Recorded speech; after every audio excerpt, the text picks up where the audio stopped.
ok.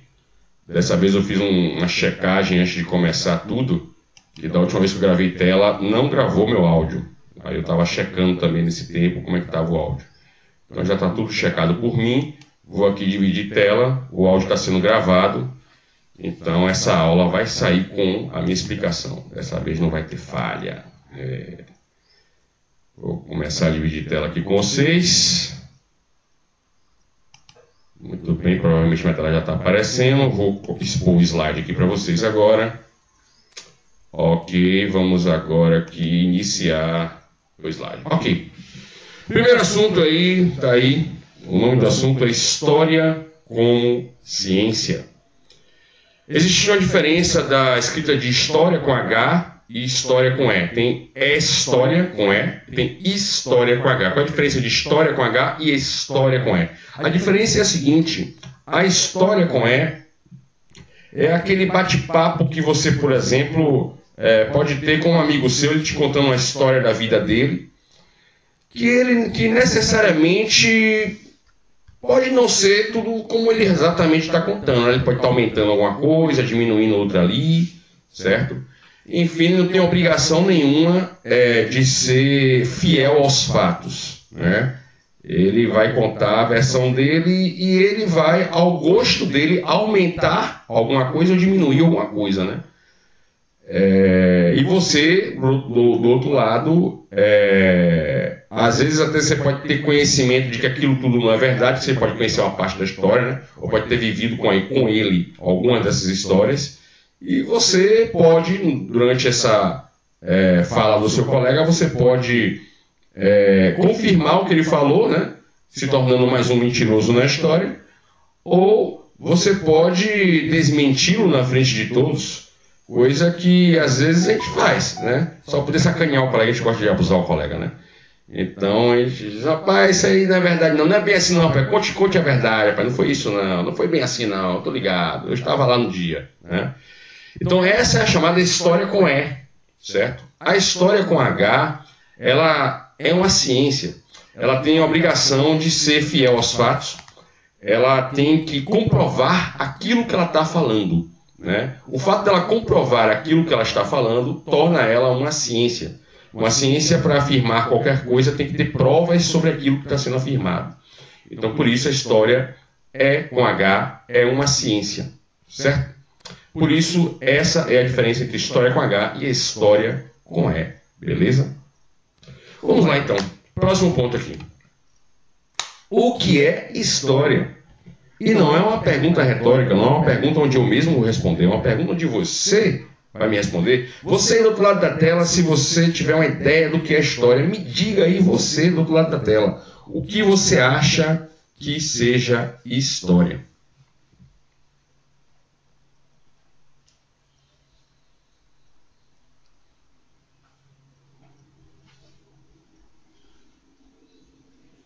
Um acontecimento?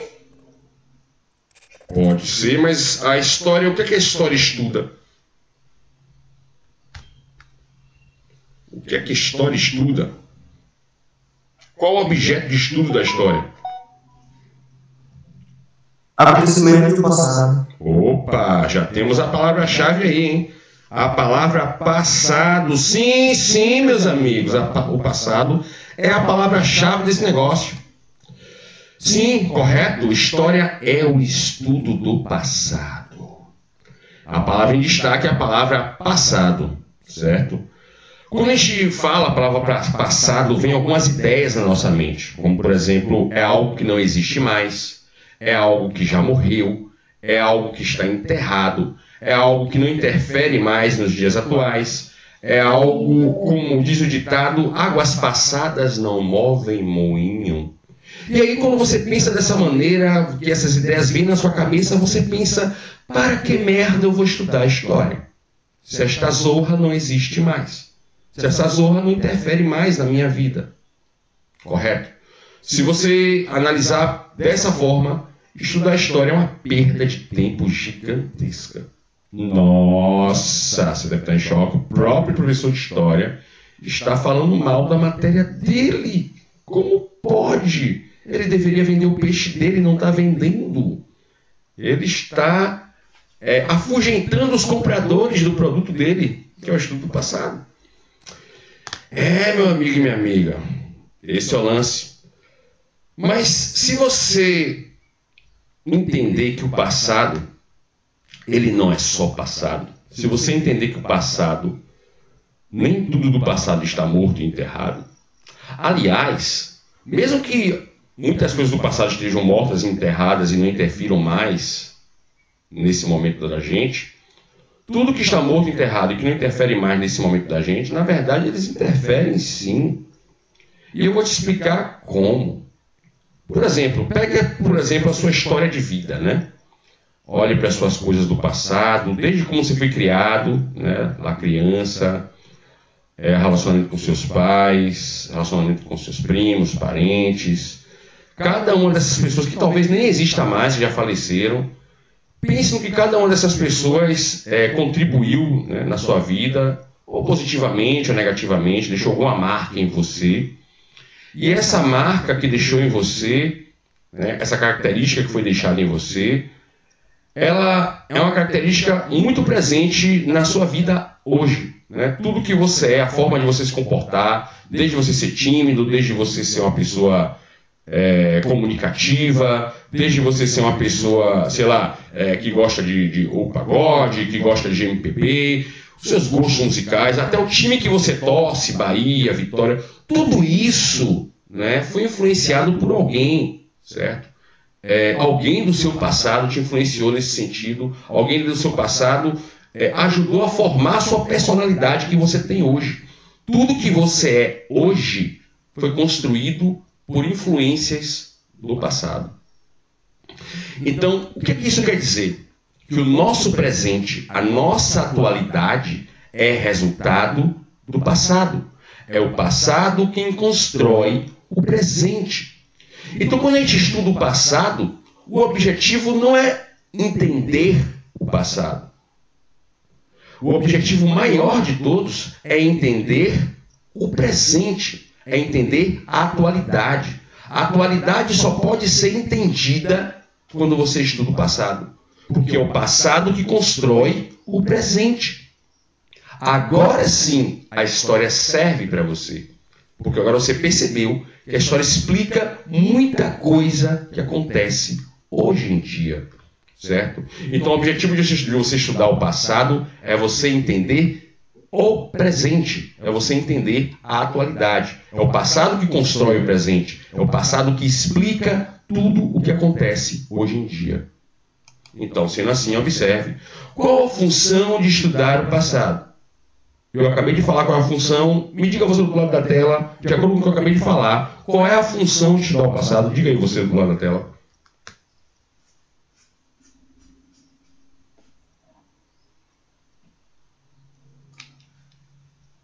De uma maneira simples, rápida e caceteira, qual é a função de estudar o passado? Para que serve estudar o passado?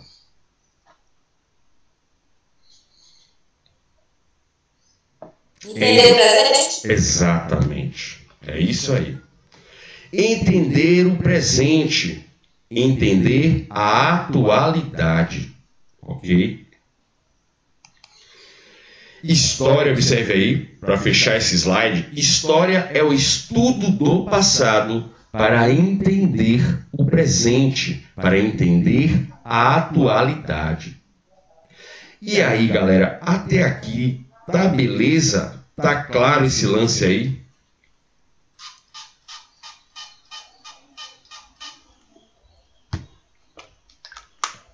Tá. Tá tranquilão, né? Vou prosseguir o barco, ok? Vou puxar o barco. Observe essa foto. Olha só que beleza. Família paulista em momento de lazer na praia de Santos, no início do século XX. O século XX, ele vai de 1901 a 2000, tá? Mas se é o início do século XX, então deve ser aí mais ou menos 1910, no máximo 1920 essa foto, certo? Então essa foto é no máximo 1920, tá? Observe essa roupa que eles estão, são trajes de banho, trajes de ir à praia, ok? E aí quando você olha essa foto, que você descobre que esses trajes são trajes de banho, trajes de ir à praia da época, você deve estar pensando na sua cabeça, meu Deus, que coisa ultrapassada, meu Deus, que coisa horrorosa, que coisa mais fora de moda, eu jamais usaria isso para ir na praia. Que pessoal mais sem noção, né? Que pessoal mais ultrapassado.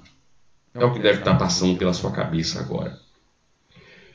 Você vai ficar em choque, mas eu quero te dizer que naquela época isso era extremamente moderno. Não só moderno, isso naquela época era extremamente ousado. As mulheres, as primeiras mulheres que foram para a praia com essa roupa, foram chamadas de vagabundas, desculpe a palavra baixo calão, de putas, enfim, prostitutas, tudo quanto era nome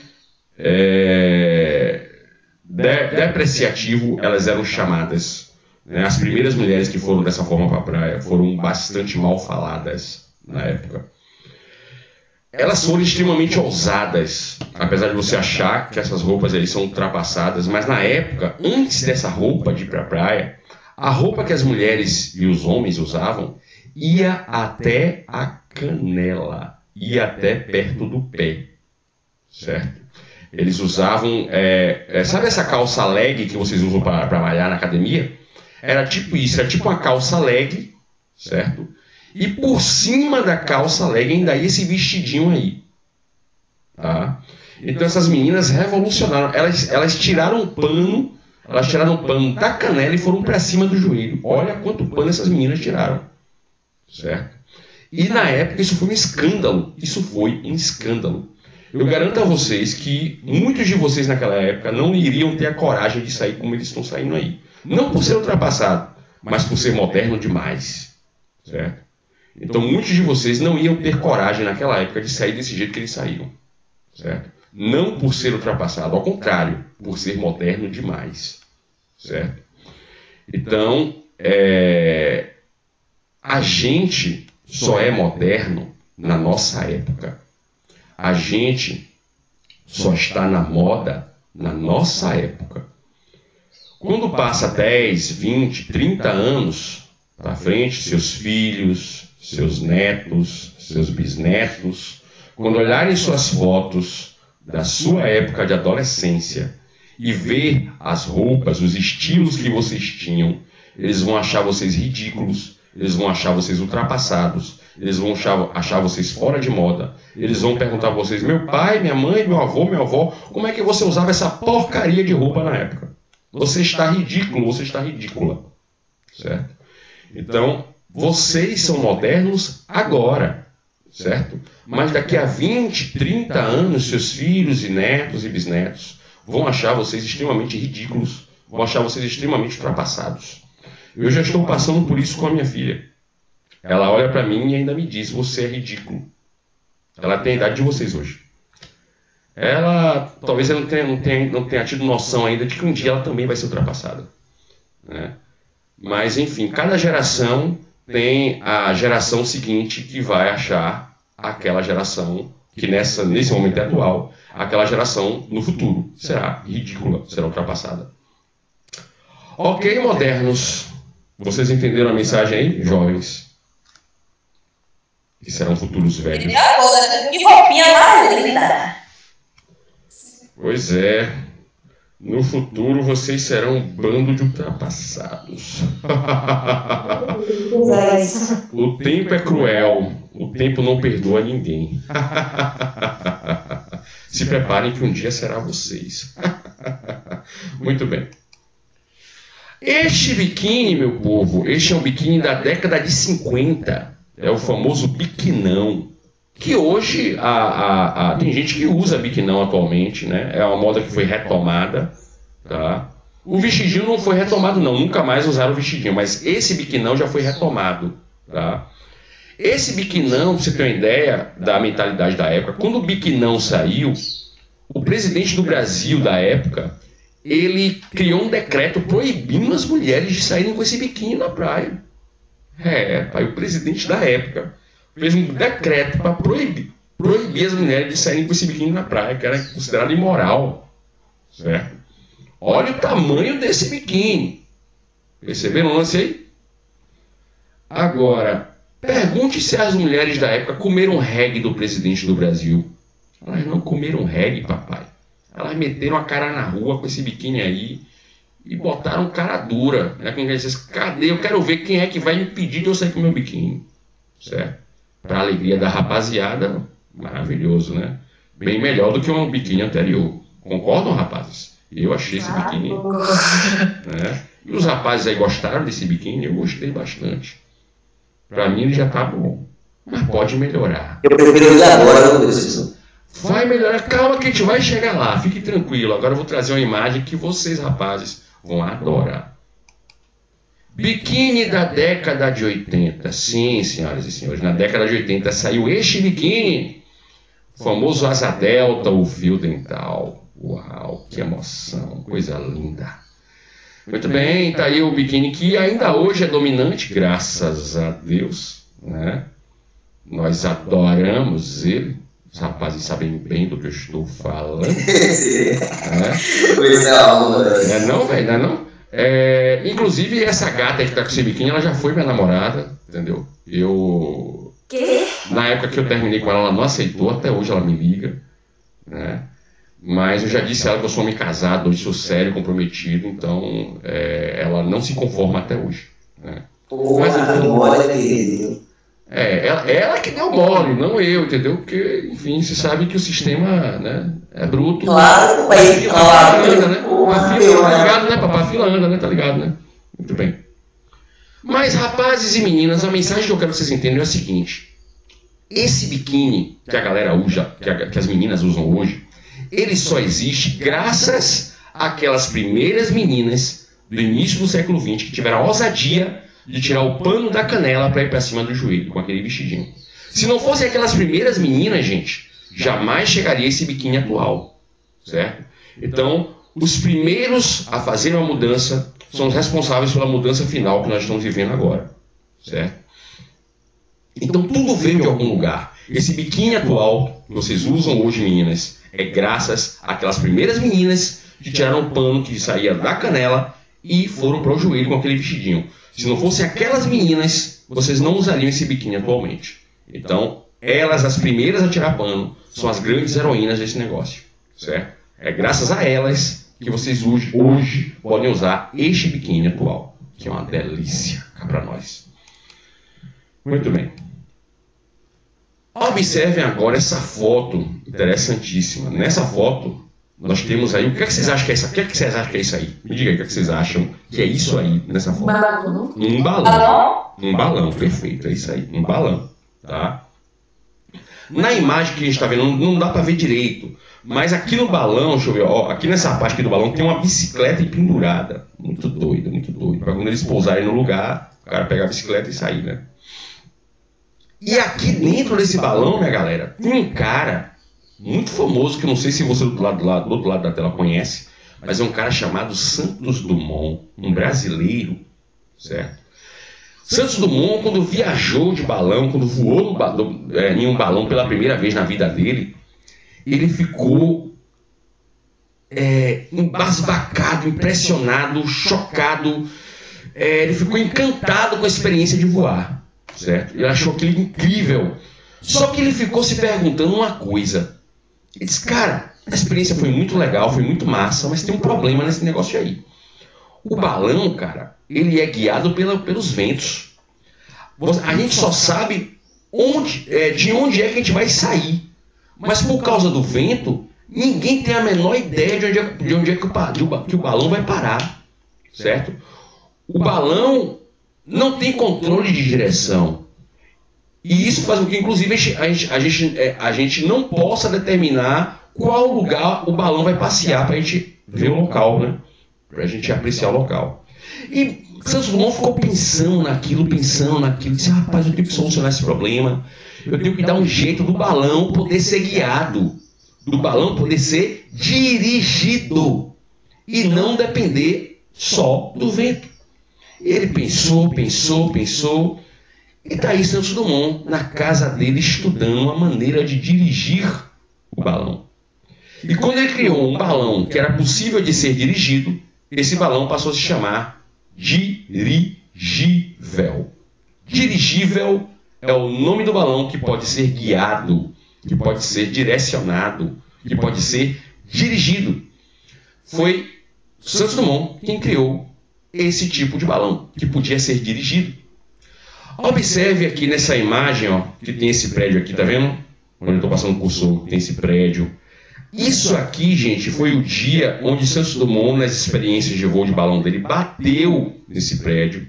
Ele se machucou muito nessa experiência com o dirigível dele, certo? Mas você sabe como é, né? Brasileiro, papá, nunca desiste. E Santos Dumont, mesmo muito machucado, ele disse, assim que eu ficar bom, eu vou voltar para minha oficina para continuar estudando o dirigível, para continuar desenvolvendo ele, para continuar aperfeiçoando ele. Essa imagem que vocês estão vendo agora é o momento em que Santos Dumont está prestes a bater naquele prédio. Aí, olha, alguns segundos antes dele bater, tiraram a foto dele. Certo? Poxa, esse fotógrafo foi genial, né? Ele captou um momento precioso. Certo? Ele morreu nessa batida aí? Não, cara, lembra não que eu te falei que ele se machucou muito, mas ele não desistiu? Que assim que ele se recuperou, ele voltou para a oficina dele para continuar estudando? Pois é, papai, brasileiro não desiste não, pai. E aí lá vai o homem. Em 1901, esse homem retado pegou o dirigível dele, que ele morava em Paris na época, né, na França, e ele deu várias voltas em torno da Torre Eiffel. Por que ele deu várias voltas em torno da Torre Eiffel? Para provar que era possível dirigir um balão. E veja aí, ó, os parisienses, né, os franceses, comemorando, ó, colocando chapéus para cima, ó, nessa foto. Enquanto Santos Dumont está lá dando várias voltas em torno da Torre Eiffel. Isso na época foi uma coisa incrível, foi uma coisa absolutamente sensacional, foi uma coisa absolutamente revolucionária, uma coisa absolutamente moderna. Para a época isso foi muito moderno, para a época isso foi muito avançado. Tá? Hoje você olha um balão desse e diz, meu Deus, isso é ridículo. Nós temos avião, temos nave espacial, temos tudo. Certo? Esta merda o pessoal achou uma coisa fantástica na época? Pois é, na época isso foi fantástico, certo? Muito bem. E aqui mais uma foto, dessa vez de baixo, né? Um ângulo inferior, mostrando aí Santos Dumont dando voltas em torno da Torre Eiffel, certo? E aqui agora, meus amigos, a grande invenção do homem, o primeiro avião da história, o 14 bis. Sim, meus amigos e minhas amigas. Foram os brasileiros que inventaram o primeiro avião. O 14 bis tem uma estrutura bem estranha. Observe agora a imagem aí ampliada do 14 bis. Né? É o primeiro voo dele feito em 1906. Observe o pneu do 14 bis. Olha que estranho, ó. Pneu de bicicleta. Brabo, brabíssimo. Hoje você olha para esta merda e diz, que negócio mais sem graça. Que negócio mais ultrapassado. E veja, né? Brabo isso aí, né? E veja o seguinte, outro detalhe interessante, ó, a asa do 14 bis fica no fundo. Os aviões de hoje, a asa fica na frente. Só que a asa do 14 bis ficava no fundo, ó. E a parte que seria o leme do avião que fica no fundo atualmente, no 14 bis ficava na frente. Olha o leme aqui na frente, ó. Certo? Quer dizer, muito doido, meu irmão. Completamente diferente do que os aviões hoje. Certo? É praticamente um avião andando de ré. Certo? E esse era o 14 bis. Olha a altura que ele voava. Olha que altura ridícula. Esse era o máximo que ele voava. Essa era a altura máxima. Porra, você olha um negócio desse hoje e diz, que coisa horrível. Que ridículo isso. Pois é, cara. Só que assim, pra nós, a sensação é essa, certo? Mas pra galera daquela época, velho, eles ficaram em choque quando eles viram isso. Certo? Eles disseram, porra, caraca, o que esse cara tá fazendo, meu irmão? Que zorra é essa, velho? O cara tá botando essa porra pra voar, não tem nenhum balão segurando esse cara, pai. Como é que esse cara tá fazendo essa onda aí, velho? Para a época, isso aí foi um choque. Para a época, isso aí foi extremamente moderno, foi extremamente desafiador, certo? Beleza, mas Santos Dumont não parou aí. Ele continuou desenvolvendo a ideia dele do avião. Em 1908, 2 anos depois, ele inventa este avião, que ele deu o nome dele de Demoiselle, certo? E esse avião, esse sim, agora é igual à estrutura dos aviões atuais. A asa fica na frente e o leme fica atrás. E aqui embaixo está o nosso amigo Santos Dumont, corajosíssimo. E veja que a altura que o Demoiselle voa já é bem maior do que a altura do 14 bis, certo? Veja que ele está bastante acima das árvores. Na outra foto, o 14 bis está na altura das árvores, tá? Ok, é esse Demoiselle, gente, que vai ser a base para a fabricação dos aviões que a gente tem hoje, certo? Então, todos os aviões que são fabricados hoje são baseados nesse projeto do Demoiselle. É o Demoiselle que vai dar o projeto modelo para todos os aviões que existem hoje. Todos os aviões se baseiam nesse projeto do Demoiselle, certo? É ele que vai lançar as bases para os aviões atuais, certo? Beleza. Olha aí a foto agora de Santos Dumont no carro dele. E no fundo do carro está aqui o Demoiselle sendo carregado no fundo do carro.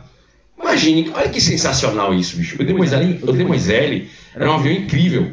O cara podia botar o Demoiselle no fundo do carro dele, parar num lugar, montar o bicho e voar em qualquer lugar. Imagine você hoje, por exemplo, você com o seu carro, né? Aí você está com o seu aviãozinho lá no fundo do carro, pega um engarrafamento na BR e dá, quer saber de uma? Eu vou deixar esses otários tudo aí, vou pegar meu avião aqui, vou montar e vou decolar nessa porra só para tirar onda com eles. Imagine, velho, que massa. Você lá na BR, seu aviãozinho no fundo do carro, pegou o engarrafamento, travou tudo, você olha, eu vou pegar meu avião, pai, vou me picar dessas zonas e vou largar o carro aqui. Você tira a onda, pai. Pense aí. Não tem mais avião hoje que você monta, você deixa ele no fundo do carro, não tem, certo? E Santos Dumont criou um avião que podia ser feito isso, certo? Então isso não só foi moderno para a época, como é moderno ainda hoje. Você não tem nenhum avião hoje que fica guardado no fundo do carro, certo? Mas Santos Dumont, cara fantástico, brasileiro, modéstia à parte, criou essa porra, certo? E aqui, meu povo e minha pova, nós temos o avião de transporte de pessoas mais moderno da atualidade, certo? Esse avião, se eu não me engano, é Airbus 360 ou 380, uma coisa dessa. O que eu sei é o seguinte, observe aqui, esse avião ele é tão grande, mas tão grande, que ele tem 2 andares. Observe aqui, ó, um andar de janela aqui e outro andar embaixo de janela. São 2 andares. Pai, olha, e mais, dentro desse elevador, dentro desse avião, tem um elevador para você subir de um andar para o outro, certo? Então, só de passageiros são 2 andares. Fora o andar inferior, que, né, tem a cozinha, essas coisas, né?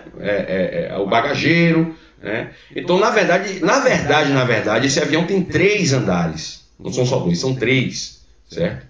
É um avião enorme, inclusive Dubai. Né? Quem vai para Dubai, eu já viajei várias vezes para Dubai, né? Então, Dubai, quando você viaja para Dubai, só são esses aviões aí, pai, certo? Os aviões que vão para Dubai desse modelo aí. Eu mesmo fiquei na parte da classe executiva, né? E você sabe que eu não vou viajar em qualquer posição do avião, né? Então eu viajei no local mais chique do avião, né? E, enfim, mas eu estou de volta ao Brasil, em breve vou fazer mais uma viagem para Dubai. Quem sabe um dia eu leve vocês, né? Enfim. Mas a mensagem central é a seguinte, esse avião, gente, moderno de hoje, se ele existe, é graças ao 14 bis, aquele teco-teco brabo lá que Santos Dumont criou, certo? Se não fosse o 14 bis de Santos Dumont, não chegava essa zorra aí, meu irmão. Então, a mensagem que eu estou reforçando o tempo todo é o quê? O passado constrói o presente. O presente é um resultado do passado. Para você entender esse avião moderno de hoje, você precisa estudar o Demoiselle, você precisa estudar o 14 bis, certo? Para entender esse avião atual, senão você não entende ele, certo? Captada a mensagem aí, galera? E aí a gente tem o quê? O ônibus espacial, que por sinal nem é o mais usado, tá? O ônibus espacial já é uma tecnologia do passado, já inclusive. já está considerado ultrapassado o ônibus espacial, certo? Então tá aí, que representa a atualidade, né? E foi construído desde lá do 14 bis de Santos Dumont, beleza aí? Então tá aí, o passado constrói o presente, o passado constrói a atualidade, certo? Só é possível explicar e entender o presente, explicar e entender a atualidade estudando o passado. A mensagem ficou clara, galera? Sim. Tá bem captada a mensagem que eu queria passar? Muito bem. Então você já sabe para que serve a nossa matéria de história, certo? Não é uma matéria inútil, não. Se você achava que era inútil, mude sua visão. Ao contrário, é extremamente útil. Passado. O passado, ele acontece duas coisas com o passado, certo?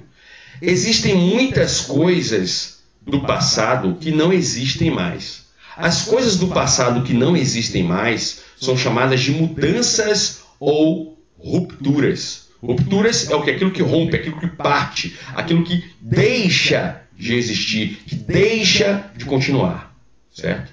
Então, as coisas do passado que não existem mais são chamadas de mudanças ou rupturas. Do outro lado, permanências. O que são permanências? São as coisas do passado que existem até hoje, que têm utilidade até hoje. Um exemplo, bicicleta. Bicicleta é um meio de transporte bastante antigo, certo? E a bicicleta, apesar de ser um meio de transporte bastante antigo, apesar da bicicleta ser um meio de transporte bastante ultrapassado, até hoje as pessoas usam bicicleta, certo? Até hoje a bicicleta é extremamente útil. Mesmo existindo moto, mesmo existindo carro, mesmo existindo trem, mesmo existindo avião, mesmo existindo navio, a bicicleta continua sendo muito útil, certo? Então a bicicleta é um exemplo de permanência. A bicicleta é um exemplo de continuidade. Então permanências ou continuidade são as coisas do passado que existem até hoje e que são úteis até hoje. Por isso que elas não deixaram de existir, ok? Então observe aí, mudanças ou rupturas são as coisas do passado que não existem mais. E do outro lado, permanências ou continuidades são as coisas do passado que ainda existem, que ainda são úteis. Ok? Tranquilo isso aí, galera? Tranquilo. Belezinha, né? Ok. Estou terminando de me recuperar de uma gripe. Vamos nessa. Observem esse navio. Esse navio é um navio chinês, né? A tradição de construção desse navio existe desde antes da descoberta do Brasil, desde antes de Cabral. Os chineses já construíam esse tipo de navio, tá? E esse navio está navegando aí na atualidade, né, na cidade de Hong Kong, uma cidade chinesa muito moderna. Hong Kong é uma cidade extremamente moderna. Todos os celulares mais novos são lançados primeiro em Hong Kong, por exemplo, né, além de Nova York, né? Então, Hong Kong é uma das cidades onde se lança primeiro os celulares, né, os mais modernos, os mais novos. Então isso dá uma ideia pra gente de como Hong Kong é uma cidade tecnológica, de como Hong Kong é uma cidade moderna, mas apesar de ser uma cidade extremamente tecnológica, extremamente moderna, Hong Kong não abre mão de utilizar esses navios antigos, certo? Não abre mão dessa tradição, desse costume. Então, esse navio que a gente está vendo aí em Hong Kong, que é uma cidade extremamente moderna, né? Esse navio é uma permanência, esse navio é uma continuidade, tá? Então, esse navio é um exemplo para a gente de coisas do passado que existem até hoje, que são usadas até hoje. Aliás, esse navio é extremamente do passado, certo? Mas ainda assim, o povo de Hong Kong não abre mão desses navios, certo? É como se fosse o Pelourinho para a gente aqui em Salvador, né?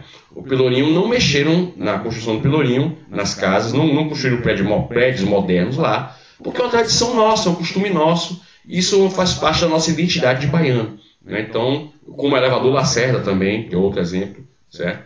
Então são coisas bastante do passado aqui em Salvador que a gente não abre mão de ter. Isso faz parte da nossa cara, da nossa identidade, certo? Faz parte da baianidade da gente, tá? Ok, seguindo em frente.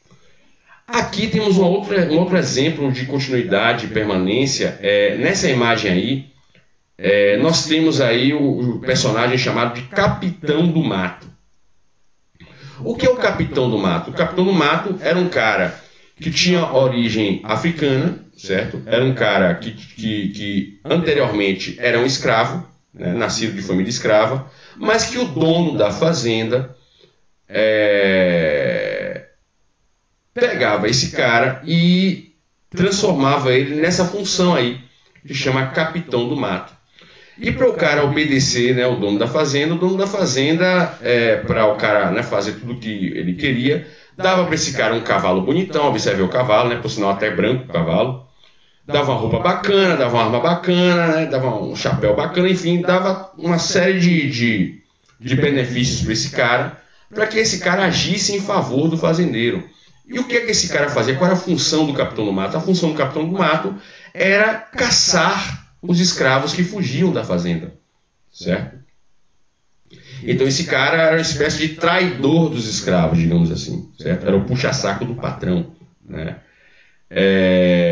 E essa função do Capitão do Mato, né? Ela é retomada atualmente de outras maneiras, né? Que é uma continuidade. Por exemplo, vamos imaginar o policial que é negro, mora em favela, a origem dele é de favela, ele é um policial negro, e quando a polícia entra na favela e ele vai, né, como policial para entrar na favela, até mesmo a própria favela dele, ele age com muito mais vigor do que os próprios colegas dele, né? Ele age com muito mais crueldade do que os próprios colegas dele na própria favela que ele mora, digamos assim, certo? Esse cara tem essa mentalidade, né, de perseguir os negros, os iguais a ele, né? E isso é a continuidade dessa lógica do Capitão do Mato, certo? Então, a lógica do Capitão do Mato é mais uma permanência que nós temos aí do passado, certo? Não da mesma forma como aconteceu no passado, mas essa lógica continua, certo? Essa lógica ainda é utilizada hoje, tá? Beleza. E aqui nós temos uma imagem que representa essa lógica do Capitão do Mato na atualidade. Temos aí um policial, né? Aqui na década de 80, negro, com características afro, certo? E ele está prendendo outras pessoas de característica afro, e veja que ele prende essas pessoas de maneira como se prendia os escravos na época, há muito tempo atrás, prendendo com uma corda amarrada no pescoço. Era assim que se prendia os escravos na época da escravidão, certo? E o cara usa a mesma forma de prender as pessoas, certo? Da época da escravidão. Isso mostra, mais uma vez, a continuidade dessa lógica do Capitão do Mato na atualidade, nesse caso aqui da década de 80, certo? Perceberam aí, através desses exemplos, o que é a continuidade, o que é a permanência? Ficou claro o conceito de continuidade e permanência para vocês? Ou não? Sim. Beleza, Agora, né? essa imagem aqui que os escravos estão com uma quando eles executam. Se um deles correr rápido, vai quebrar o pescoço do outro. Enfim, né? É um risco que se tem. Na verdade, deixa claro aqui, ó, esses caras não são escravos, certo, gente?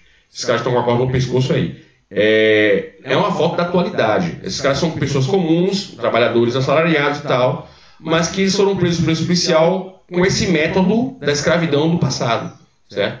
Então, eu estou usando essa foto aí para vocês entenderem que costumes da escravidão ainda são usados contra pessoas negras, mesmo elas não sendo escravas ainda, não sendo mais escravas, certo? Mesmo a escravidão tendo acabado há muitos anos atrás, ainda hoje se usam costumes daquela época da escravidão contra os negros, certo?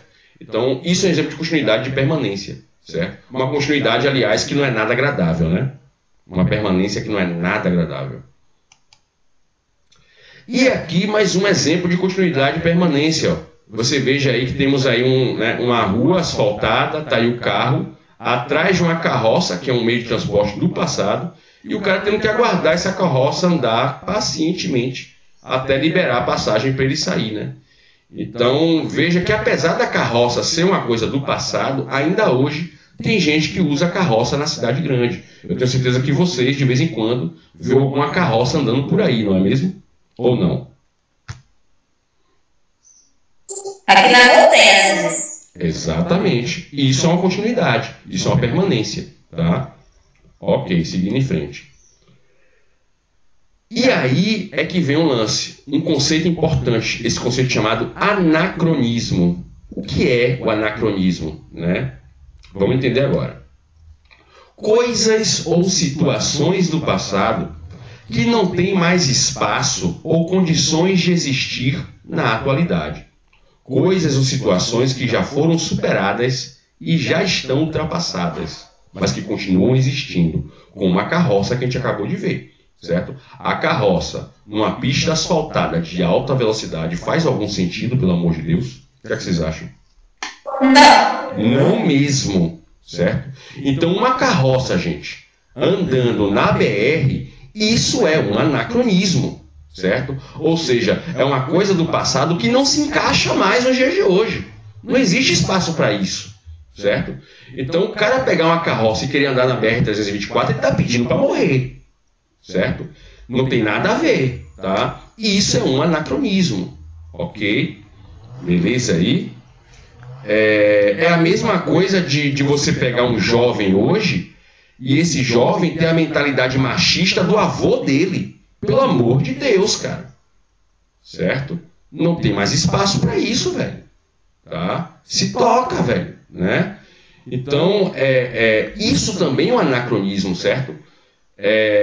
Então, você percebe nitidamente muitas coisas que não encaixam mais na atualidade e que tem gente que quer que continue existindo e não dá para existir mais aquilo. Certo? Então, a coisa do passado que não se encaixa mais nos dias atuais é o que a gente chama de anacronismo.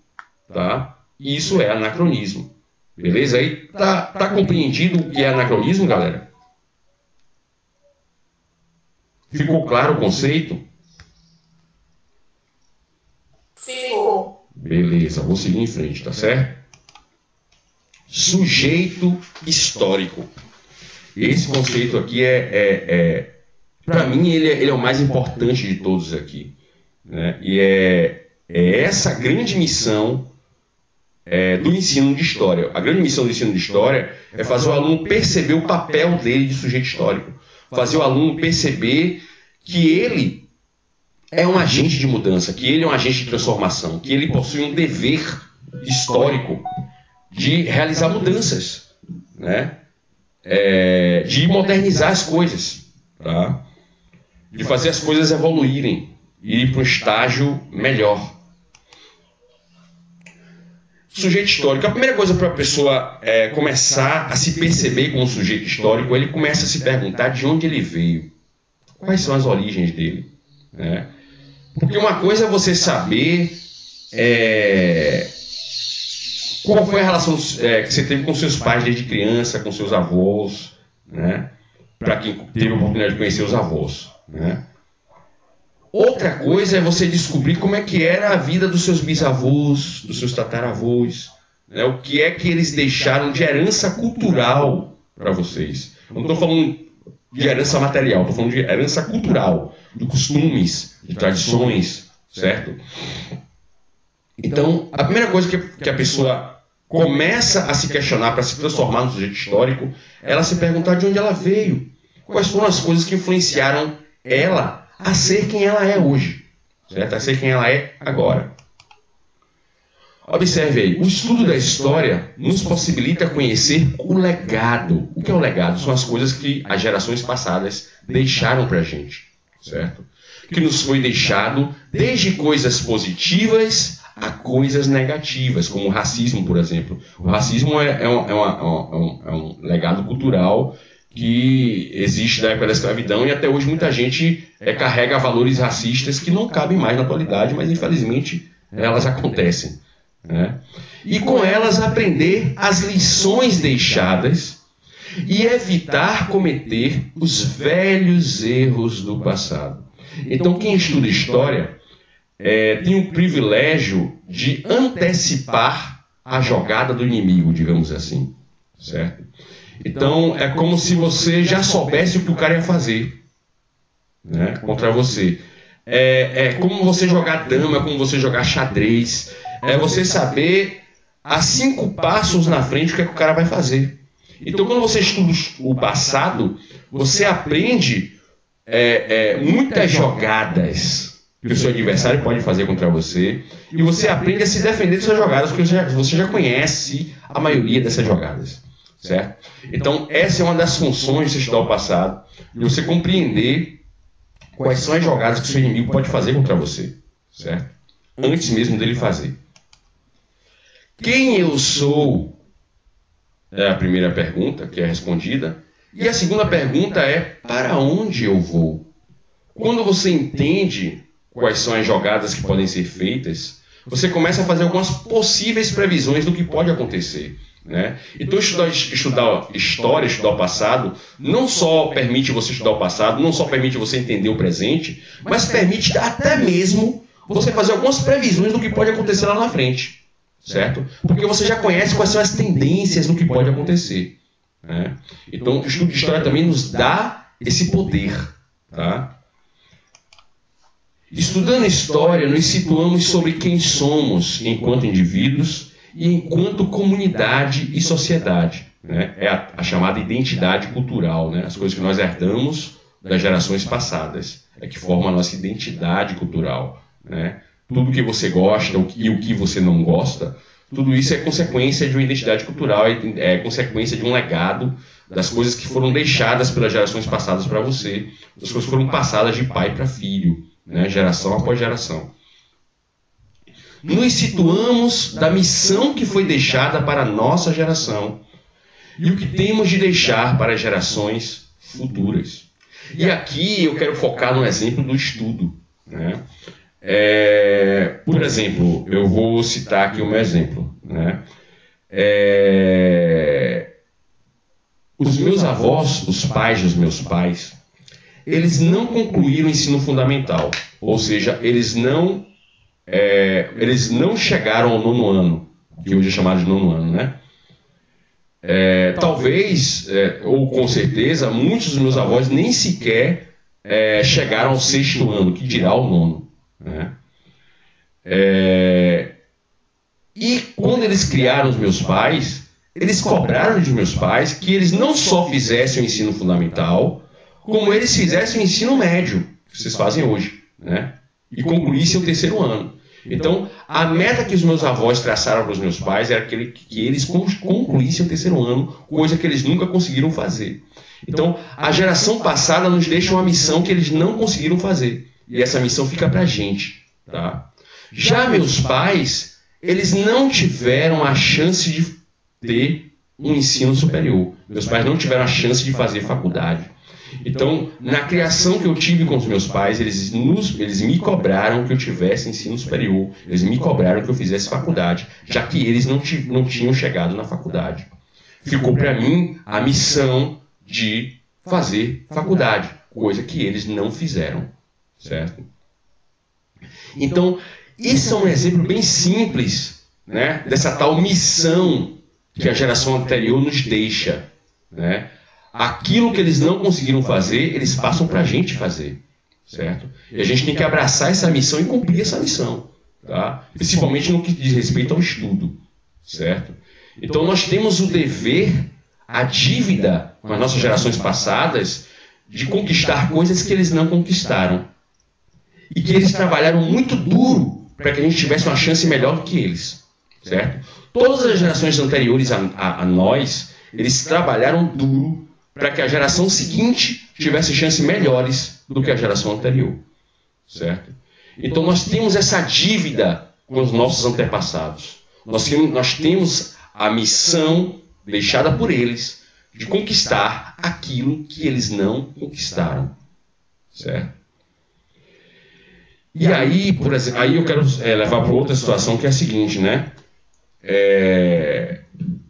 Eu, assim como vocês, também estudei em colégio público. E quando eu tenho certeza que isso que eu vou falar agora, muitos de vocês devem ouvir dos seus colegas, né?